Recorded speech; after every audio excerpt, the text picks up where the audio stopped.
Pelanggaran gencatan senjata yang dilakukan Israel membuat sejumlah negara terbakar amarah. Negara Zionis ini dianggap telah berkhianat dengan menghancurkan kota Gaza dalam sekejap mata.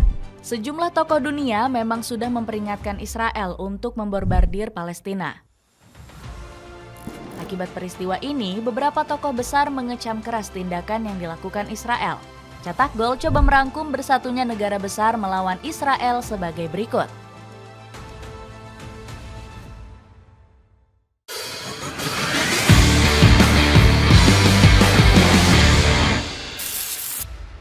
Tokoh dunia yang sudah peringatkan Israel. Kesepakatan gencatan senjata antara Hamas dan Israel menarik perhatian dunia. Indonesia dinilai punya peranan penting dalam proses diplomatik dengan petinggi Hamas. Hamas pun berterima kasih kepada seluruh negara Islam yang konsisten membantu perjuangan Palestina. Abu Ubaidah merilis jika Indonesia punya peranan penting untuk Palestina. Kami mendapatkan dukungan dari segala umat, dari negara-negara Teluk, Arab Maghribi dari Barat, dan Tangier hingga Jakarta, ucap juru bicara Hamas Abu Ubaidah. Diketahui gencatan senjata Hamas dan Israel ini akan berlaku selama 42 hari.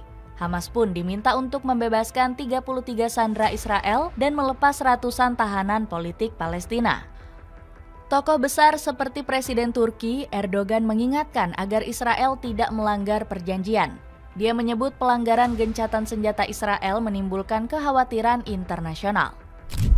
Israel, khususnya Netanyahu, punya riwayat melanggar gencatan senjata yang signifikan. Hal ini tidak boleh dibiarkan untuk saat ini, kata Erdogan dikutip Anadolu Agency.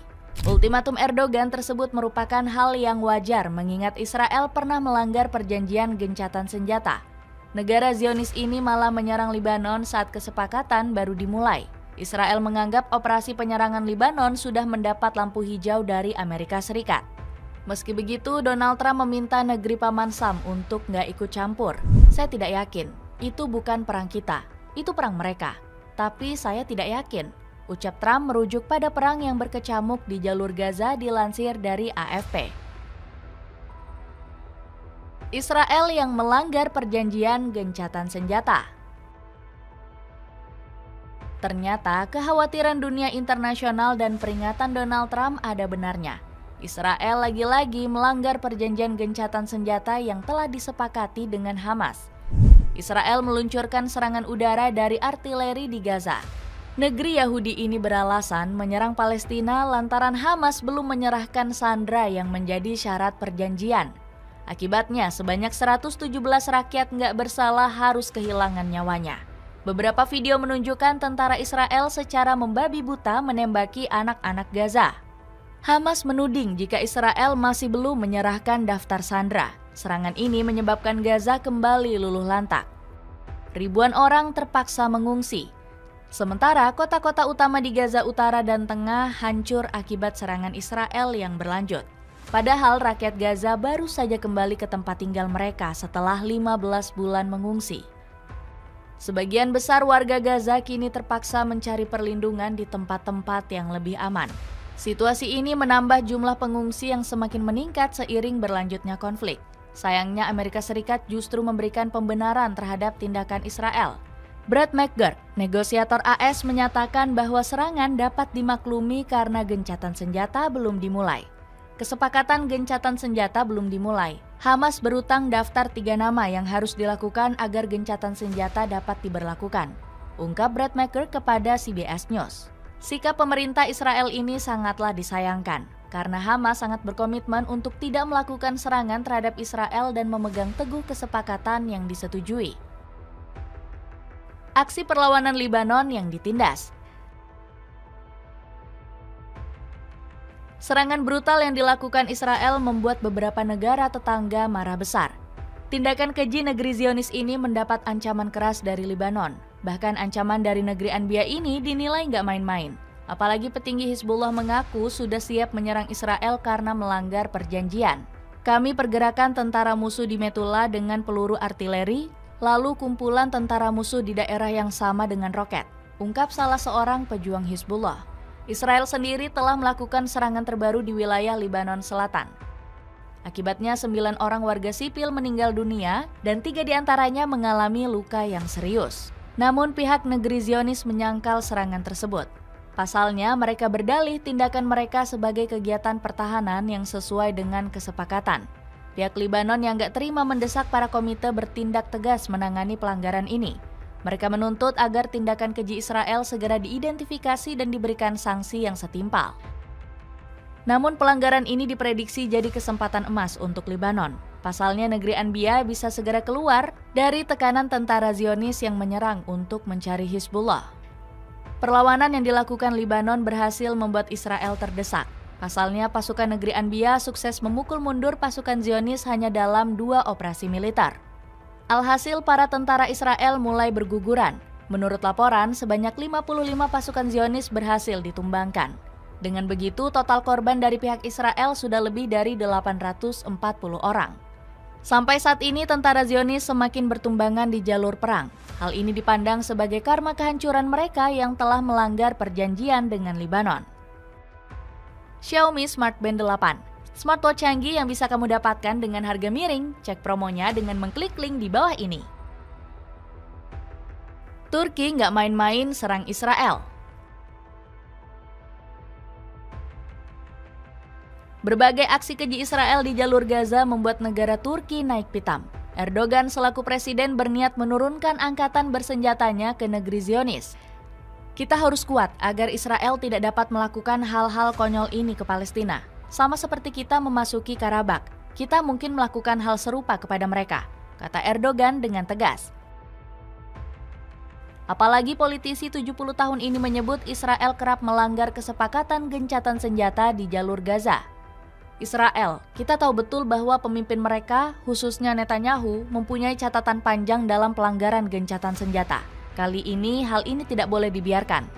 Ancaman Erdogan ini realistis karena kekuatan Turki jauh lebih superior ketimbang Israel. Pasalnya, militer Ankara jauh lebih berpengalaman. Ditambah lagi, militer Turki merupakan negara terkuat ke-8 di dunia menurut Global Firepower. Sementara itu, kekuatan militer Israel justru berada pada posisi ke-17 dunia. Dari jumlah personil, Turki juga unggul dengan 35,9 juta prajurit yang siap berperang. Sebaliknya, Israel cuma memiliki 3,1 juta tentara aktif. Perkasanya kekuatan militer Turki lantas membuat petinggi Israel ketar-ketir.